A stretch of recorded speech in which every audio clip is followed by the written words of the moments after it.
What is up, everybody? Chaz Pippitt here with CP Live, which is our working title now. We're going to wait just a second to get a couple people in here. We're super excited to have you today, and I'll introduce my guest here in just a second. So just so you know, we usually start about the 90-second mark, trying to get some people in here. Sounds good. Sounds good.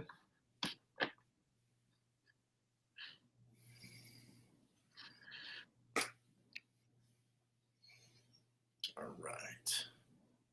Welcome. We're going to let a couple people stroll in. We appreciate you joining us.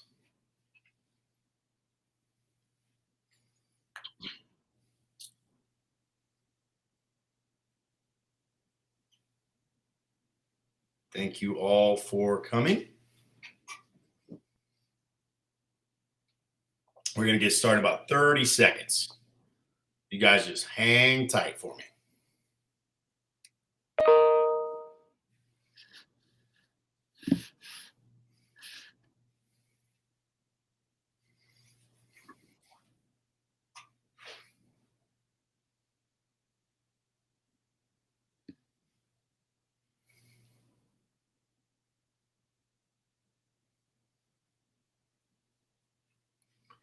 All right. Welcome everybody in to Chaz Pippitt Live. That's our working title right now. If you have any suggestions for what we should call this, put it in the chat, please. I am joined by Kurt Hughes, the founder of Ignite Baseball in Arlington, Virginia. Kurt is somebody I've known for quite a long time, and I wanted to catch up with him because his business, Ignite, is doing some really amazing things with not just hitting, but pitching and throwing. So Kurt, tell us a little bit about Ignite, how you started it, and really your genesis to becoming the hitting instructor and the baseball instructor you are.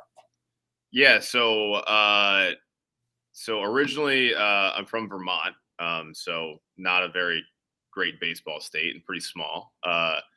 Played in college, was a biology and chemistry major in college. I graduated, moved down to the DC area just because there's more jobs and that type of thing than where I grew up. And I got a job at the Food and Drug Administration as like my after school job, and started coaching travel baseball on the side, and just kind of like fell in love with, hitting and the whole thing. And I thought that the people that I was like around weren't really teaching hitting using any type of science whatsoever.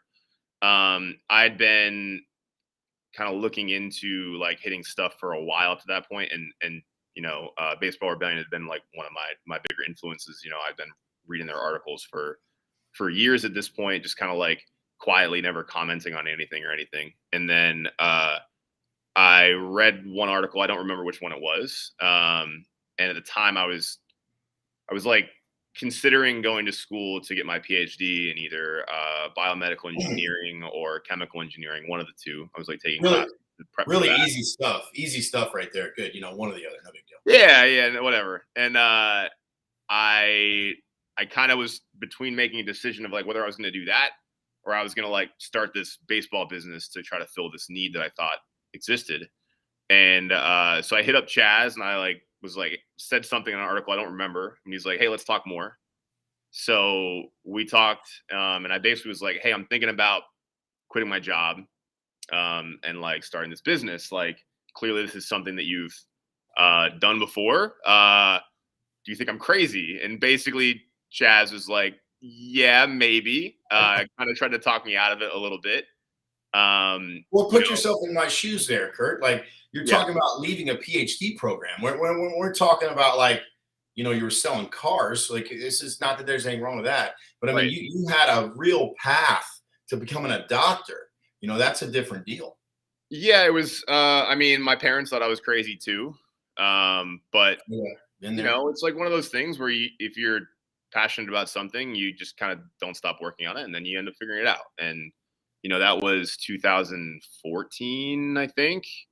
And now we're 2021, and so seven years later, and Ignite is doing really well. So I will always be thankful to Chaz and to the guys at Baseball Rebellion for kind of like helping kind of give me like some kind of structure to get like my like professional life started. Like I just didn't like I kind of didn't know how to take like the first step forward and like how to like handle lessons properly and all that kind of stuff. So some of that like early like baseline stuff, like Chaz is like a huge influence in and still is, right? I mean, like we have, I don't know, shameless plug for Chaz. Like we have like a bunch of Rebel racks in the facility. We use a bunch of their stuff and the stuff works. So like, and I honestly everybody that comes in our building owns basically I tell them to get a Rebel rack. And I purposely don't, and just to be transparent, like I purposely like haven't bought them in bulk from you, Chaz, to sell them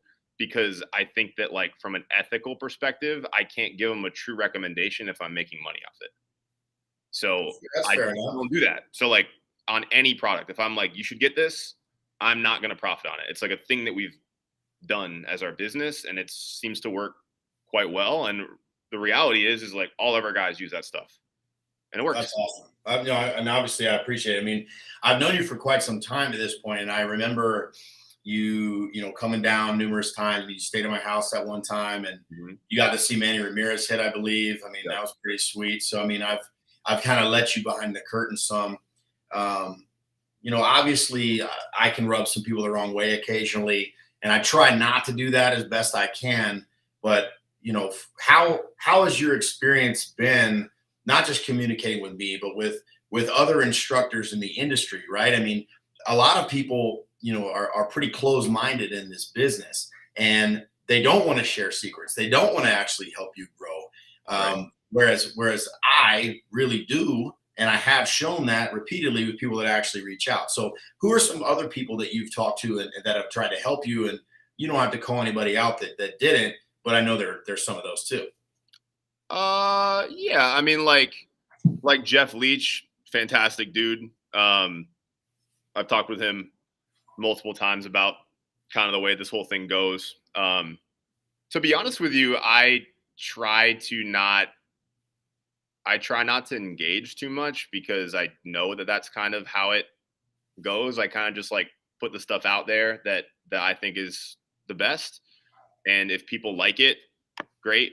And if they don't, like, I just don't care. Like some people that are, I don't want to get like the clickbait and buzz or whatever. So like, I'm not going to say names, but like some people that like do like more like polarizing stuff, on Twitter or other social media stuff. I just like, sometimes they'll like comment on our stuff and I just don't respond.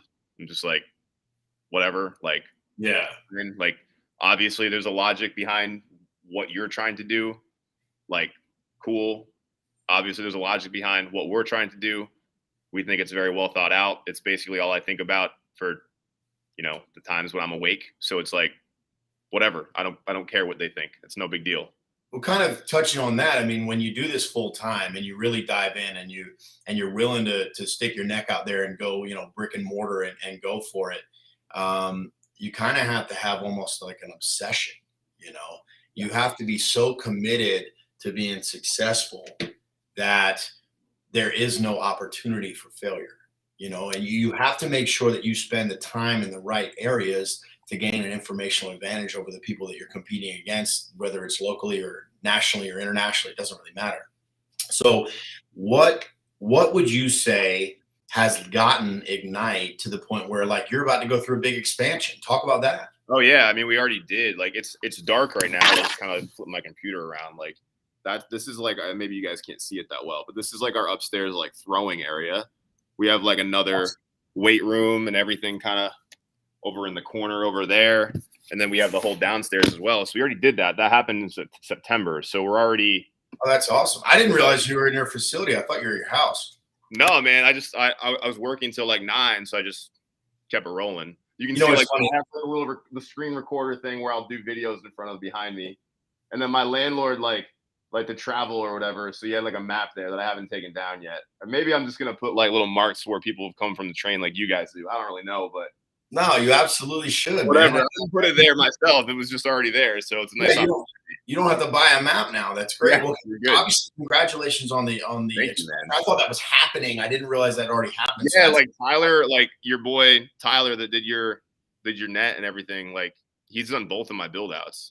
He did the one he did this one in September. So he came through like Man, I September. gotta bug that guy and say, hey man, hey, taking all these referrals, man. I need Yeah, to check man. that. Yeah, he's a good dude. He did a really good job. They're awesome. But Yeah, anyway, yeah, we did that. I forget what the question was. We got a little derailed, but I think it was about like, like what has led you to being able to expand? Like what has gotten you from like, I'm starting this, I'm like outside, I'm trying to figure this out, to like now I got my building and then now I'm doubling my size because yeah, you're obviously making enough revenue to do that. Like what are you doing differently in Arlington, Virginia that's allowing you to be so successful, Kurt?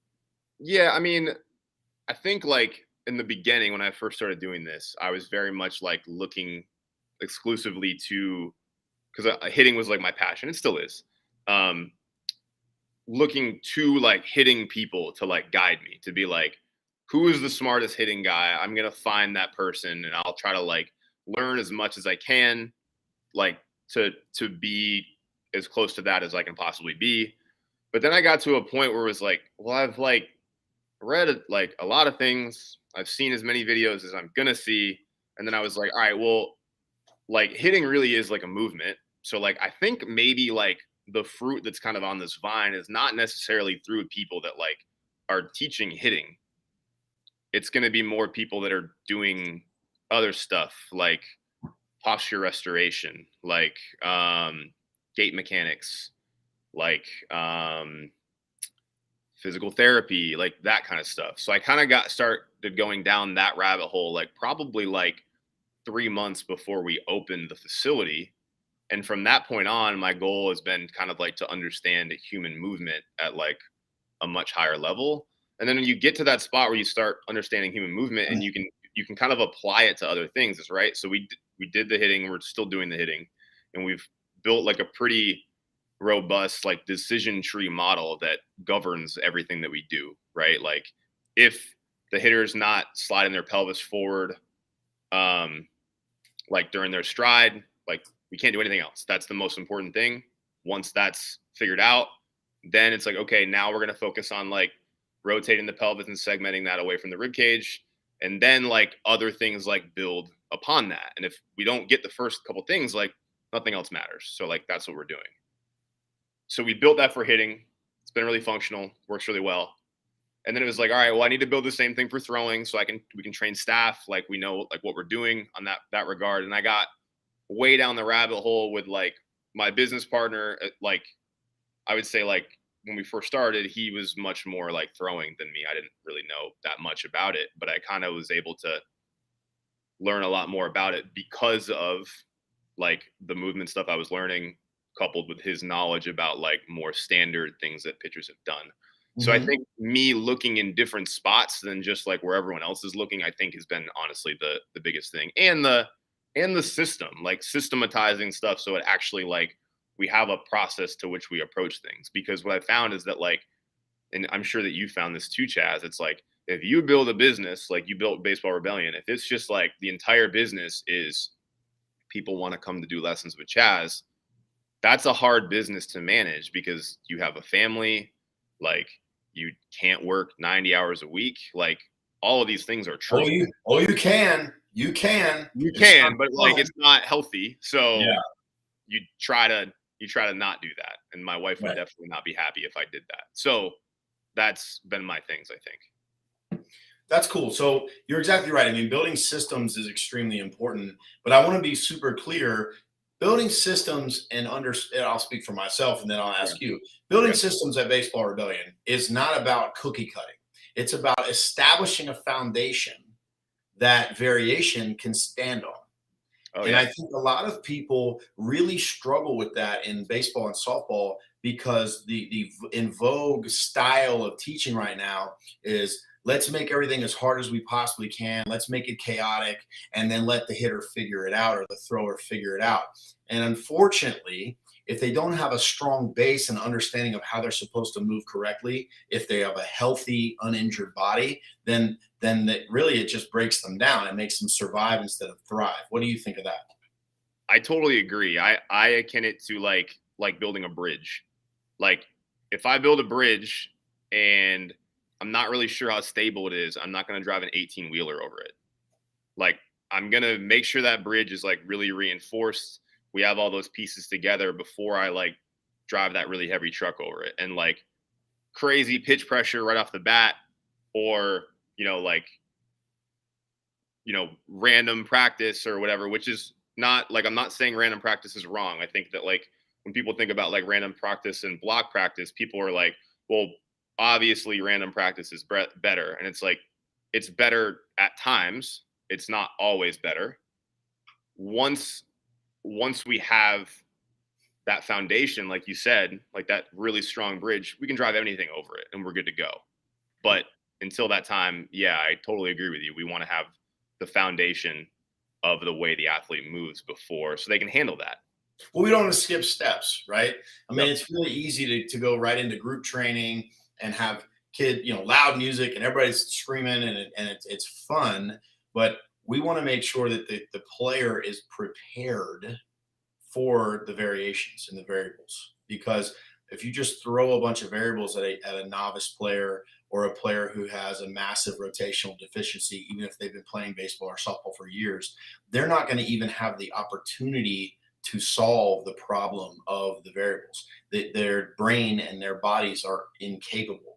And what I kind of compare that to is if I have a novice player and I just hand him a bat or her a bat and I immediately start shooting balls out of a machine at them at decent game speed velocity relative to their age, Yep. they're going to end up in tears. I Right. mean, they're going to fail so much that we're past the point of, productive failure, which is the in vogue thing. Yep. And especially when you're talking to or listening, tweeting, whatever, reading, consuming, professional coaches, meaning I'm in double A or I'm in the big leagues or whatever. Right. They're dealing with elite movers. They're dealing with elite movers. We generally are not. We're dealing with young, underdeveloped players who have more screen time than time in the field. So you have to understand what information you're consuming and realize the type of player that person generally works with. And in our industry, the other day I had a 57-year-old men's league player, then I had a 6-year-old, then I had three Division I athlete females, and then I had a professional athlete baseball player, followed by another 7-year-old. Like, Right. you got to shift gears. Yeah. It's, I think, and that's the biggest challenge of the whole thing. It kind of goes back to like making a decision, like, for you as a person and for me as a person, but as a company, about like, what are the things that are most important? Like, I think a lot of times people will fixate on things that like either don't matter or only matter like some of the time, versus things that like actually like make swings like good, or make swings bad, or make like a throwing motion good, or make a throwing motion bad. And back in like my chemistry days, we used to call that overfitting. So like my job, I don't want to get too in the weeds about the chemistry stuff, but my job before is I used to build computer models that would predict whether a like an impurity from a drug or whatever would be toxic based on its chemical structure, right? And they would use these type of models called partial least squares regression. And basically what it would do is like it would dump this model in and it would be like, okay, what pieces do this chemical have? And like, because of those pieces, we're going to make a decision about whether we think it's going to be toxic or not toxic. And like the way I think about swings is kind of the same way. It's like, what pieces does that swing have? And when we kind of like dump it down into this thing, it's like, okay, does that thing have enough pieces where the swing is going to work? Or does that thing have enough pieces or not enough pieces where the swing isn't going to work? And when you start doing that, what it makes you do, like as an instructor, and I'm sure you've done this to some degree, is you cleave out things that like don't matter. It's like, okay, like for example, I'll go like barrel tip's a good example. Like I have guys that we train that like they can't hit velo unless they barrel tip. Cool, no problem. I also have a lot of guys and girls that we train that hit velo fine and can elevate velo fine without a barrel tip. So it's Right. like do I really care if you barrel tip? If you can smash the ball off velo consistently? Nope, don't care. But if you can't, then like maybe we'll introduce it. But like, you talk about being non-invasive. We talk about that as well. When our instructors decide to do like what drills they're going to do, it's all dependent on like, we're going to pick the least invasive thing first. We'll try that. If that doesn't work, we'll go slightly more invasive. And we literally have an order of basically drills. It's like, this is the one that like is not invasive at all. This one's really, really invasive, and you may need to use it at some point, but it can't be your first thing. Real quick, give an example of a non-invasive drill. Yeah, so like when I talk about it, I say like the Photoshop rule. Like if you can look at it and you could just Photoshop something out of the picture, and you could be like, yeah, that person is hitting a ball or doing a rotation, then it's non-invasive. So one that we use a lot, we call step over the ball. I'll back up and show you. Yeah, show us. Can you guys see the ground or no? Yeah. Okay, that's fine. Yeah, I can see your feet. My head in this. So Yep. imagine you have a ball on the ground. I wouldn't use a baseball because someone might roll their ankle. But let's say I have a ball on the ground like this. If I want someone to learn how to transition, how to slide their pelvis forward so they can create stretch across their oblique sling, like I first need them to get their pelvis to do this in some degree. Whereas that front side of the pelvis is going to lift up a little bit. And by stepping over the ball, it's really simple because the way that most people want to lift their leg is by using their entire lateral line. So that hip is generally going to come up. That doesn't always happen. It happens like 85% of the time. But like this would be non-invasive. So I just put the ball there. I toss the person or throw batting practice to the person or do a rack turn. They'd step over the ball, hit it. Like you Photoshop the ball out, it looks like a normal swing. Yeah, no, I totally get it. That's a great example. So obviously the way we do that here at Baseball Rebellion and Softball Rebellion is we mostly use rack turns there, right? So I try to do as few drills in my lessons as possible. So I do front toss, I do BP, I do machine work. That's kind of what I do. Yep. And because if I can't fix the general problem with that stuff, I feel like I've probably allowed them to have a rotational deficiency that I can fix elsewhere. And I can fix it standing in their stance with a hinge through side bend with speed. And then that allows them to go, okay, I can do this move. And then they just implement it. We had a question from somebody about facility business stuff. So Kurt, the trick in this business is scalability. How would you say you grew Ignite without being married to the facility? Well, I mean, part of it is the fact that I have like great people that are working with me, and that like we have thought really, really hard about the way that we've like set things up. And that like, so for example, I don't know how your guys' stuff works. Like you can't sign up for a lesson with Kurt. Like you just can't. Like you go on Ignite Baseball, like on our website and sign up, and you work with we, not me. Like you sign up, it's like you book downstairs A hitting lesson, downstairs B a hitting lesson, downstairs C a hitting lesson. Now before the day starts, kind of like a doctor's office, like we sit down, and for like somewhere between a half hour and 45 minutes, we sit down with everybody's notes, and we have like a Google form sheet where we just drop all the notes in so we can kind of see what everyone's done up to that point, their time stamped, all that. And we kind of like lay out a plan for the day, similar to the way that like doctors and nurses would like before a day starts. And they're like, these are the patients that are coming in. Here's what their deficiencies are. We walk through like what are the plans to be able to address those things. And then we go do it. So it's like, I teach like, I see almost all of our lessons that we do, but I teach maybe like somewhere between 3 and 5 a week now. And our results have never been better. So what do you do with your time? I mean, I work on like business systems and try to like build I don't want to like say exactly what we're working on like right now, because it hasn't like 100% started, but we might be doing some like online training thing at some point where we like do like a course of some kind. But then also like, I was building out the pitching program. I needed to staff up our throwing program and like build like our entire strength infrastructure, because like our upstairs thing, the whole thing that we're doing is arm care plus strength. So it's like the first half is dedicated to more like throwing related stuff, and the second half is dedicated to strength training. And like we don't do strength training the way other people do strength training. It's just a lot different. Like it's totally like it's just I don't even know how to describe it. It's way different than what most people do. And I would say that like the thing that's most different about the way we do strength training is that like it's way more rotational in nature and respects the way that the body actually moves, and not just like let's just pick up a bunch of weight because that's what I guess people want to see. Like I don't know. Like I don't understand this. Yeah. I mean, around we have to do that, right? Because like people are going to go to colleges and they might get hurt if we don't teach them how to do a deadlift safely or something like that. So I don't want I just want to say that before we move on.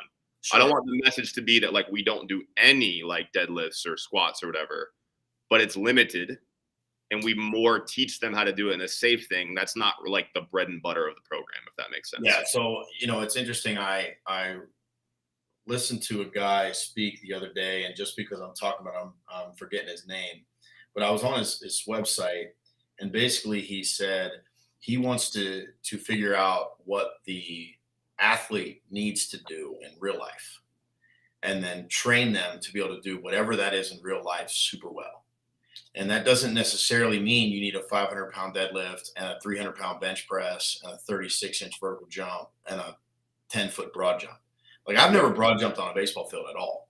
And I was a super good run, jump, strong athlete. And I didn't get anywhere near my potential because I didn't take the time or have anybody show me how to rotate and how to rotate at different angles and how to rotate from hinge to side bend and up through.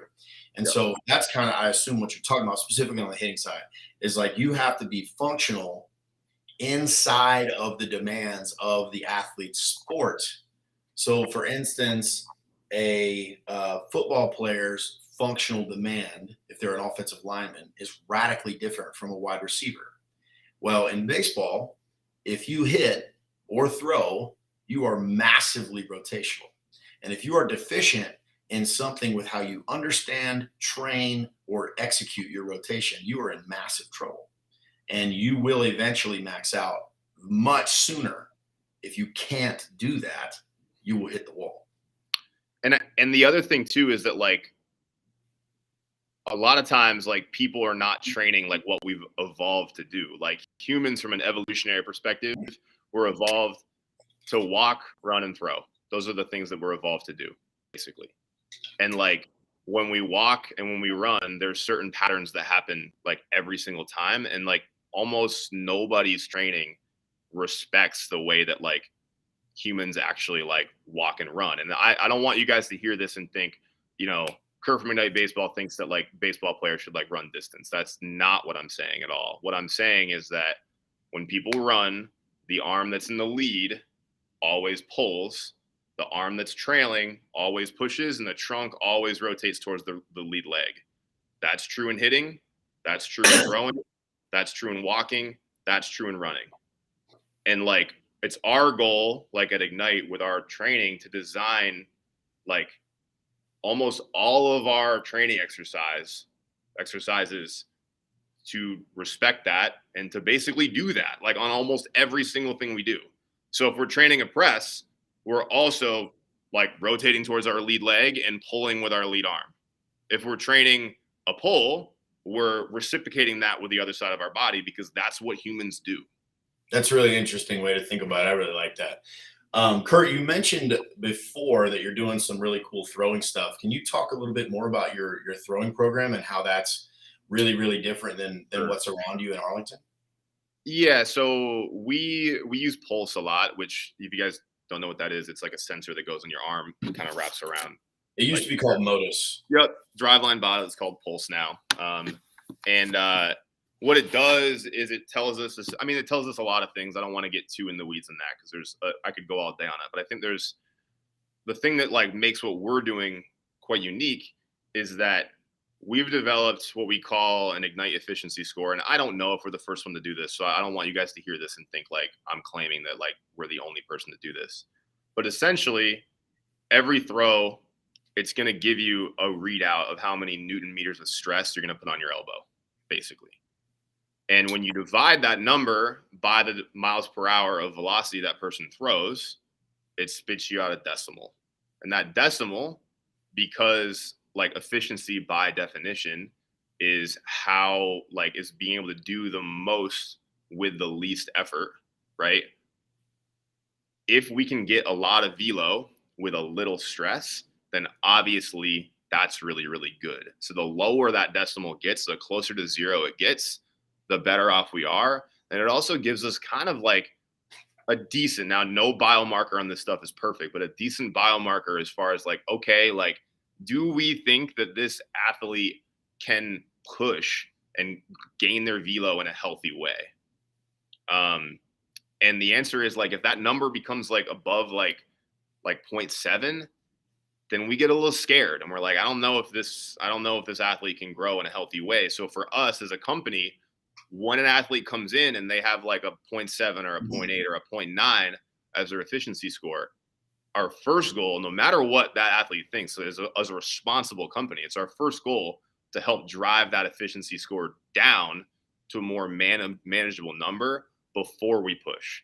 Everybody wants like these big velo gains and stuff like that. And don't get me wrong, I want them too. Like, I'm not saying we should throw slow, but like, we want to put health first. It's like if you had to cut down a cherry tree and like you had an axe and it was dull, would you spend all day banging the cherry tree with a dull axe, or would you spend all day sharpening the axe? I think you would do the latter. You would sharpen the axe. Hopefully you'd sharpen the axe, and you just have to have somebody who knows how to sharpen it. And that's kind of where professional instructors come in, right? I mean, you can give somebody data, and if they don't know how to interpret it or take action to change it, then then what's the point? I mean, there's plenty of people that can identify a mechanical flaw in a hitter or a thrower, but there's very few who can take action to actually change it. And Kurt at Ignite Baseball and his team are definitely some of those people. So I love the idea of an efficiency score for throwers. I think it's great. I mean, I founded a delivery value system with Justin Ornda a few years ago, which is essentially does that same thing just through mechanics. My guy used to work for me. Mitch works for Justin. Oh, really? Yeah. Mitch Aker. He worked for me for like 2 years. And then that's awesome. He's working for Justin now. I forget the actual title. I'm going to say it wrong and he's going to be mad at me. But he's like one pitching director for the whole USPBL. Yeah, well, just say he works for Justin, then he can't be mad. There we go. Perfect. But yeah, I mean, Justin obviously does some cool stuff with that, and you guys too. We had a question earlier from Coco 15 Baseball Boy. So basically, he had a question about if you get into bad habits, how long can it take to fix them? So Kurt, what would you say to him? Well, it depends on like what your bad habit is and how hard you work to develop that crappy habit. Yeah. If you were working for years to develop a habit that you just found out like is not good, like it's going to take you a lot more time to like pattern that out. So I tell people all the time, if you've been professionally coached into a bad pattern, that's a bad deal. One, it's a bad investment from the parents. I feel so bad. People come in here and they've had tens of thousands of dollars of lessons and their swing is junk and they rotate terribly. And then in 4 weeks, they're up 8 miles an hour. And they're like, how is this possible? And it's like, well, you paid a lot of money for some really bad information. And sorry. Sure. But some kids, if they haven't been professionally coached into bad habits, they can actually grow really, really fast and make gains really, really quickly because they haven't heard all these millions of buzzwords and done millions of drills that really work against what they should be trying to do from a human movement perspective. 100%. And like, I think one of the things that really helped me with that, so I just hopefully give you guys like a little nugget of like info with like breaking those old patterns. So we're all TPI certified here. We do that with all our guys. And one of the things that was part of like that hitting and pitching course, I forget exactly what it was, but Greg Rose was talking about how humans are really, really good at learning new movements, but they're really, really bad at changing old movements. So when the way you speak about the movement, we found that has like a tremendous amount of effect on like how much better people get and how quickly they're able to break old habits. So like if you think of like you're changing your old swing, it's gonna take a long time. But if you think that like I'm gonna do my new swing, then it's a lot quicker. And like actually having athletes like label that and put labels on, they take their swing and you like, you're taking front toss or BP or whatever, they take their swing and you have them call out whether it's their old swing or their new swing. We found that works really, really well. So try it, might work. No, that's an excellent thought. We say all the time, it's not just about learning new moves; it's about forgetting old moves. 100%. And we want your body to like absolutely forget how to turn slowly or how to turn. Shout out to Steve Woda, by the way, my guy, just commented on the right there. Woda, what's up? Thanks for being here, Steven. Yo, his son Jack, by the way, he's a 2026 number 2 player in Virginia for Perfect Game. Wow, good job. That's great. He's a stud. That's awesome. I mean, I've even sent guys to you and Mike Cohn, man. He's right. He's playing college ball now. I mean, I was trying to help him virtually, right? And we made the decision that he needed to find somebody in person, and you were much closer than me. And honestly, and this is true, and this is why Kurt's on. Anybody in Virginia that's further away from us or wants a second opinion, I mean, I definitely think you should go to Ignite. My own sons are 8 and 4. I'd have no problem with Kurt working with my own kids. And that's the same way I feel about my instructors here. And honestly, if Kurt tells me that his guys are just as good as he is, which I know they are, or they wouldn't work there, then I'd feel comfortable with them working with him too. So, I feel 100% confident in telling anybody in the Arlington, Virginia area, DC area, Baltimore, if you don't feel like making a 7-hour drive, 6-hour drive down to see me, feel free to check in on Ignite and tell Kurt Chaz sent you, and he'll make sure you get what you need. Okay. We're gonna wrap this up, man. I really appreciate it. Live with Chaz Pippitt was brought to you by Learn to Turn. Learn to Turn is my new book. I really hope you check it out. Kurt actually bought a copy, so I'm excited to hear what he has to say about it in the future. And a lot of people may think that baseball rebellion and rotation, that's all I talk about, right? Rebels rack, blah blah blah. Give it a read. Open your mind, and I think you're going to find that the rules of rotation really, really, really are applicable to how you hit, how you throw, whether it's baseball, whether it's softball. I mean, we work with golfers. We work a lot of different things. So there's a lot of people that can benefit from this book and my next book as well. So once again, Live with Chaz Pippitt, brought to you by Learn to Turn. Kurt from Ignite Baseball, thank you so much for being here. It was great to catch up. I love your facility, and you got to give me some beard tips in the future. Hey, man, it's falling from my head to my beard. That's how it goes. All right. Well, I appreciate everybody being here. Kurt, thanks so much. And we'll see you next Wednesday, every Wednesday at 9:30.